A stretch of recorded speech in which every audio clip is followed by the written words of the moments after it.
up on Network Africa. Rwanda deploys a protection force to the Central African Republic after its peacekeepers were attacked by rebels. Sudan and Ethiopia to hold negotiations to delineate their shared border. Plus,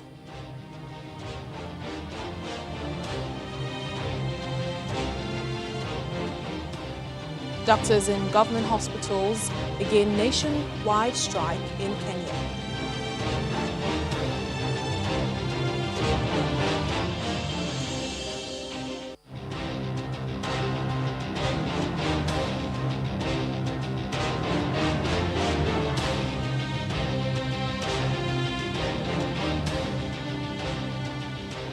Hello and welcome to the program. I'm Layo Adegoke. We begin with the developments in the Central African Republic, even as the country heads to the polls on Sunday. Rwanda has deployed what it calls a protection force to the country after its peacekeepers there were attacked by rebels advancing to the capital, Bangui. The Rwandan and CAR governments are accusing ex-President Francois Bozize of backing the rebels and plotting a coup. However, Mr. Bozize, who has been barred from the presidential election, has denied this. In the meantime, UN peacekeepers say the rebel advance has been halted.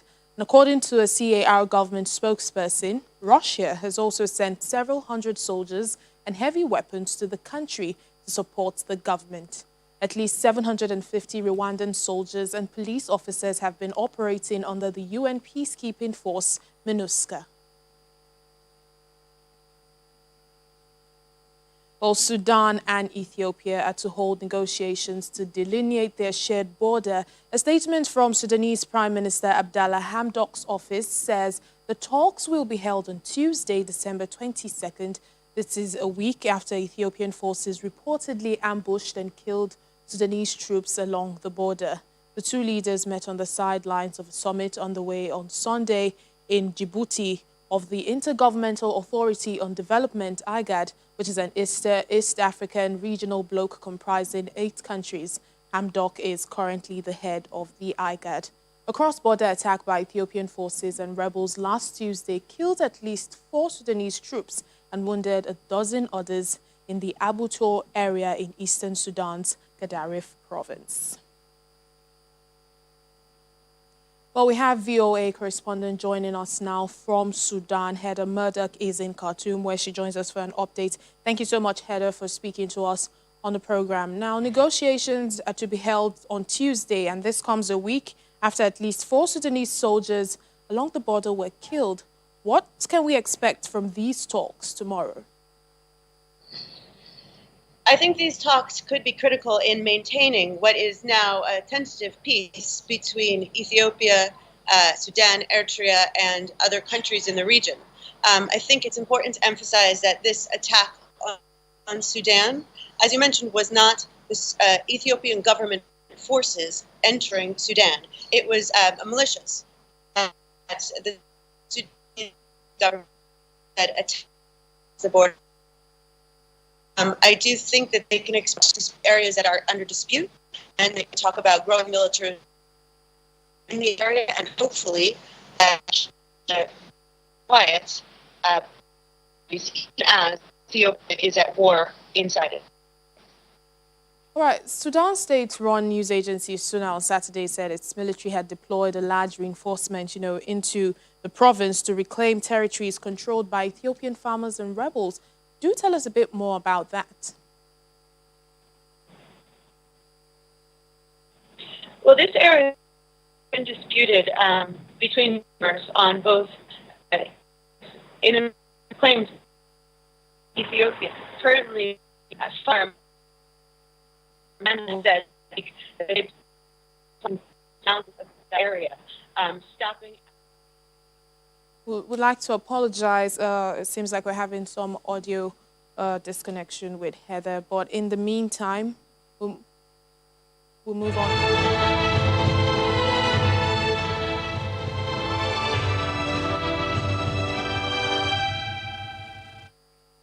South Africa's Health Minister, Dr. Zweli Mkhize, has appealed for calm as the country not only grapples with a new wave of high COVID-19 infections, but also a new variant of the virus, the same recorded in the United Kingdom. The minister who briefed the nation along with scientists at the weekend said the evidence collated strongly suggests that the current second wave being experienced in the country was being driven by this variant cited as the 501.V2. Dr. Mikize said, however, that for now, the country's case management plans remain the same until scientists advise otherwise, and people must continue to adhere to health safety regulations. Current case management is guided by clinical manifestations of the pandemic, and this approach has still been effective irrespective of the reports of the mutation that has been identified. In other words, the same treatment that we have been using before, we're going to continue to use now. There's been no evidence to suggest that there is a need to change any of the clinical treatment. And if there would be such a situation, we'll talk about it and then we'll deal with it at that point. But right now, we will continue to treat in the way that we have been treating before. Even the fact that there's been a variant should not make us feel that there's any change. But we have also directed that our Ministerial Advisory Committee, which is the clinician subcommittee, should go into this matter.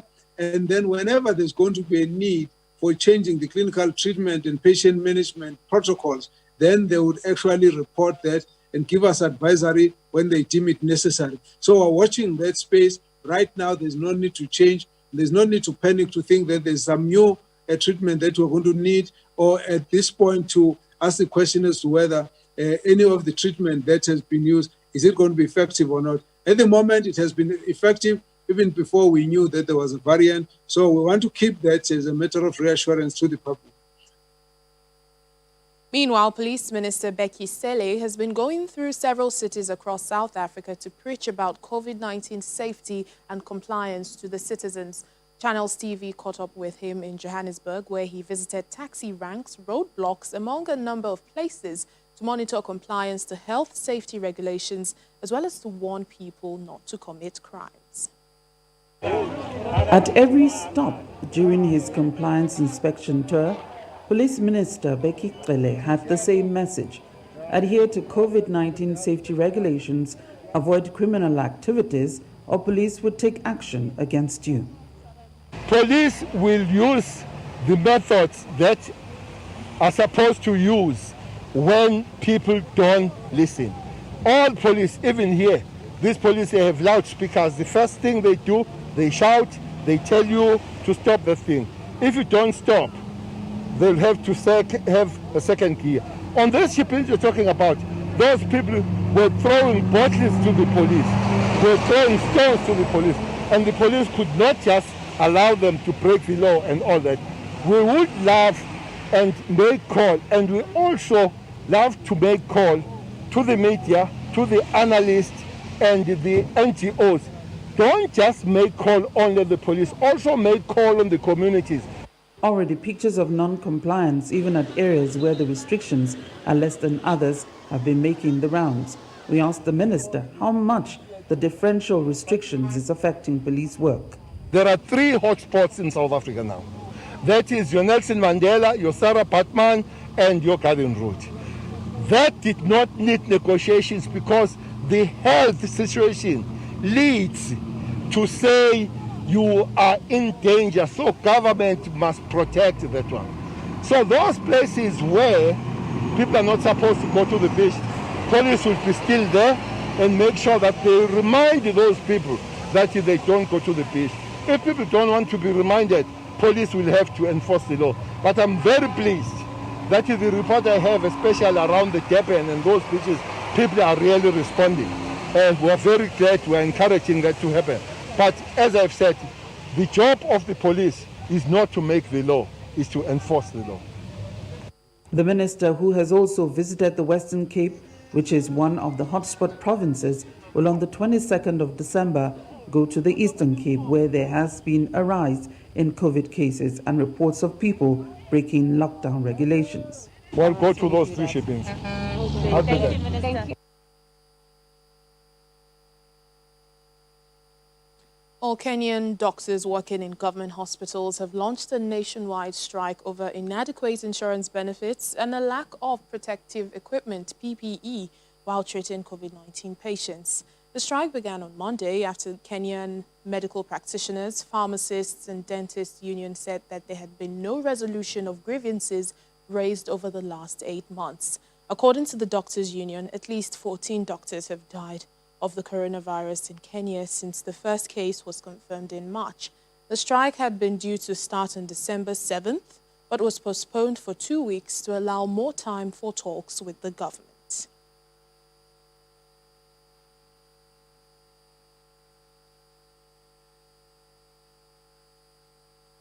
Well, Cyrus Ombati, a Kenyan journalist, joins us now for more on this story. Thank you so much, Cyrus, for speaking to us.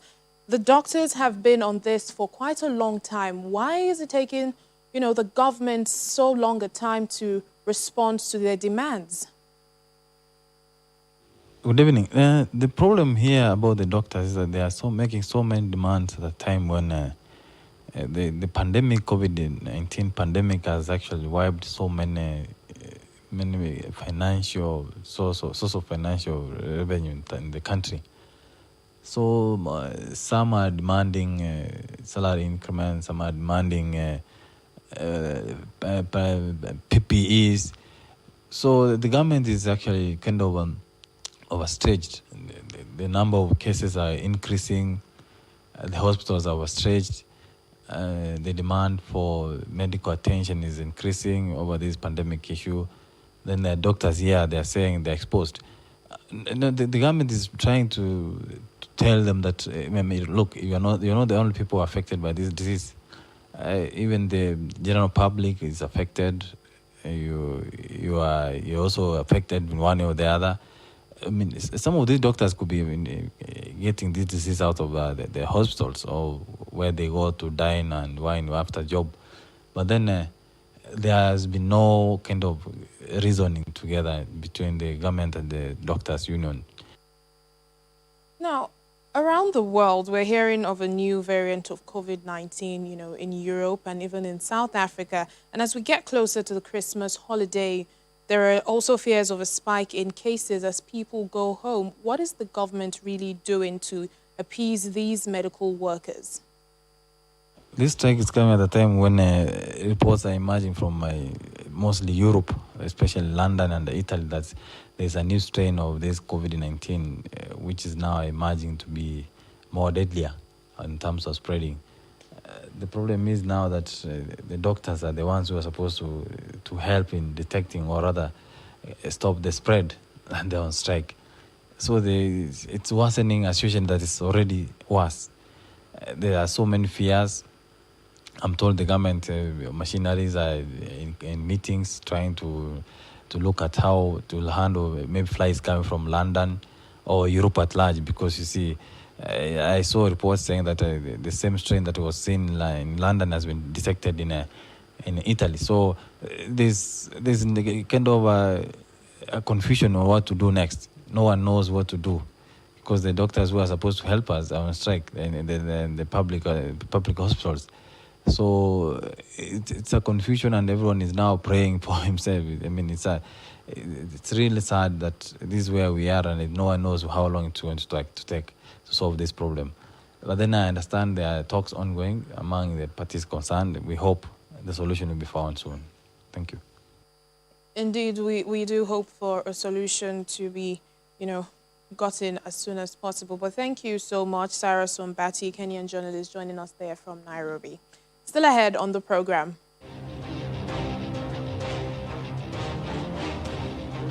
An Egyptian enthusiast in cosplay wants Batman to save the world in 2020 and not Santa Claus in these pandemic times. Please stay with us.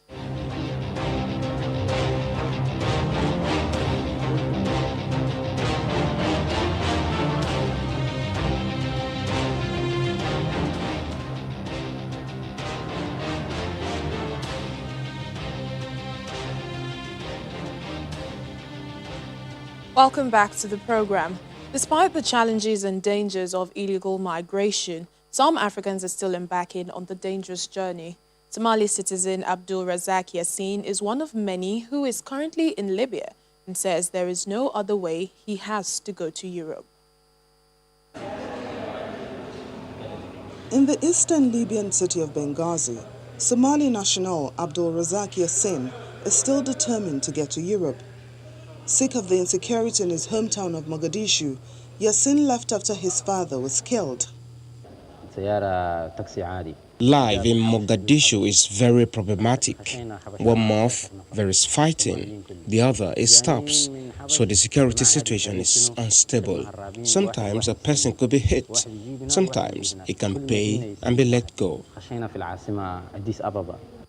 Smugglers helped him cross first into Ethiopia and then Sudan before reaching the remote Libyan desert area of Kufra, where he was detained with hundreds of others in an airport hangar. They had little to eat and were subjected to beatings by smugglers. Eventually, he escaped.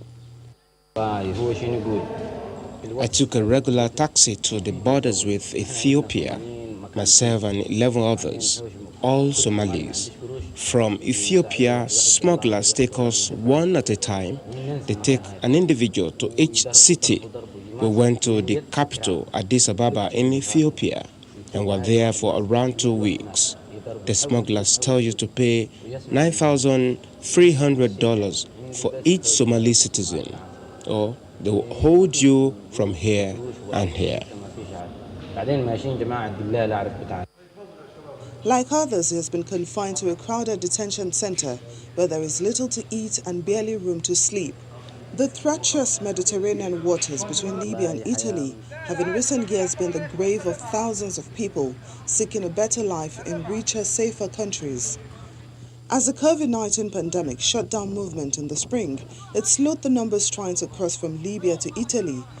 But as the months wore on, the smugglers' rickety vessels took to the waves again.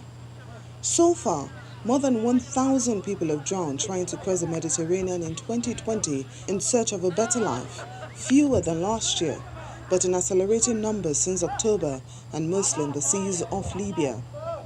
But several of Yassin's friends have already reached Europe and is determined to join them, whatever dangers the Mediterranean poses. I want to go to Europe. There's no other way.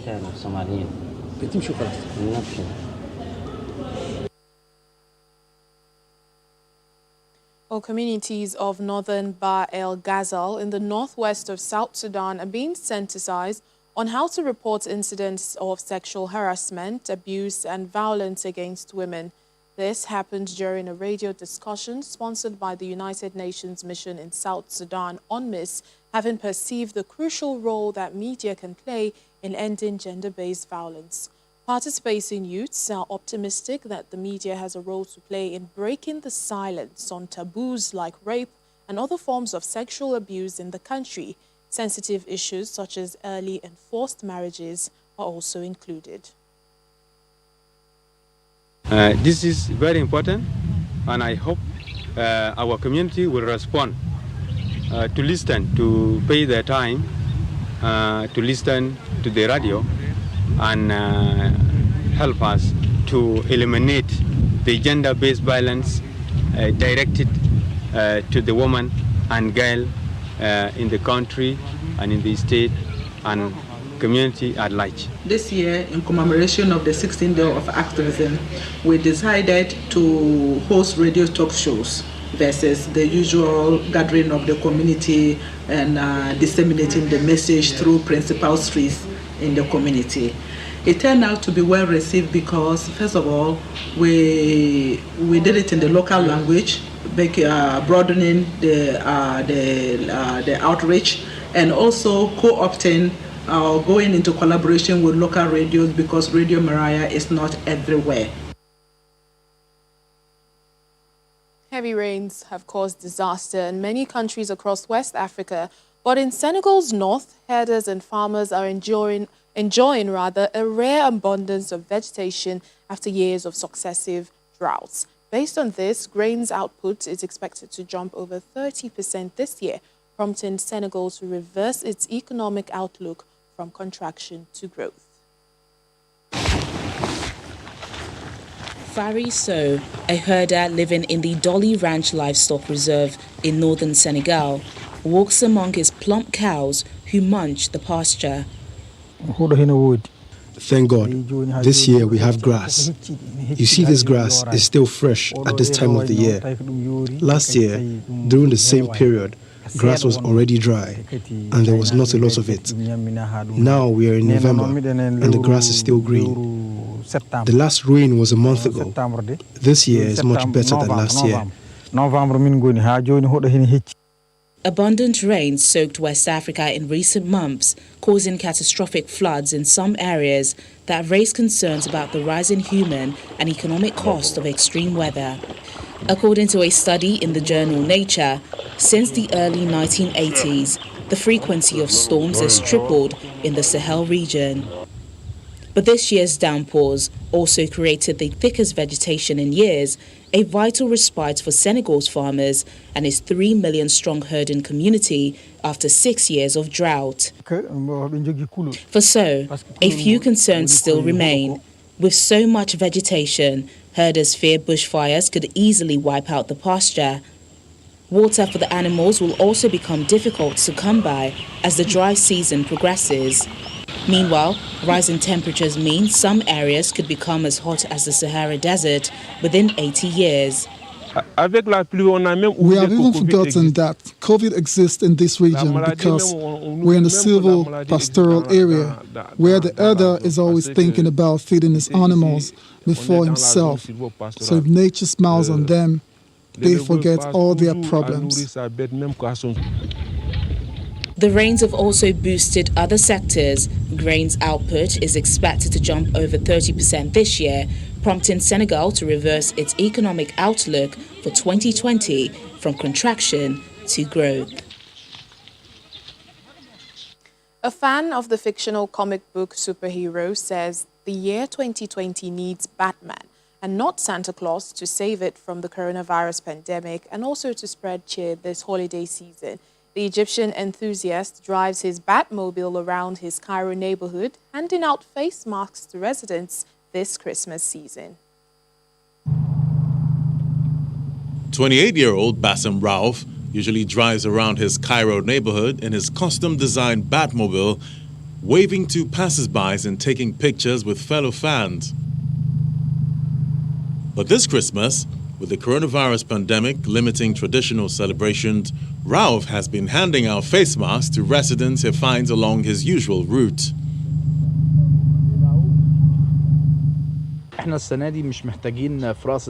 This year, we do not need Santa Claus.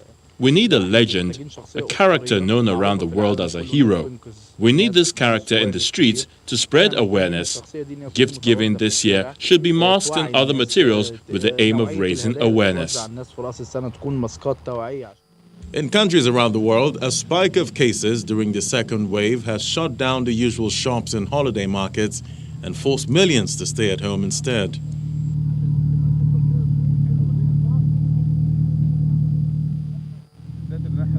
It's such a wonderful idea, especially since cases in Egypt are beginning to rise, and it's important for everyone in Egypt to start wearing masks and taking precaution. Like many superfans around the world, Rauf had always dreamt of having his own Batmobile to drive around town and says he often stops to allow others to take pictures of him and his customized vehicle. Batman is a character who many around the world grew up knowing it as a good guy who fights evil. Both old and young people like him. I too love Batman and always had a dream growing up that I find a car similar to Batman's car. This was a dream of mine ever since I was young. Egypt has so far recorded over 124,000 cases since the start of the pandemic, with more than 7,000 deaths.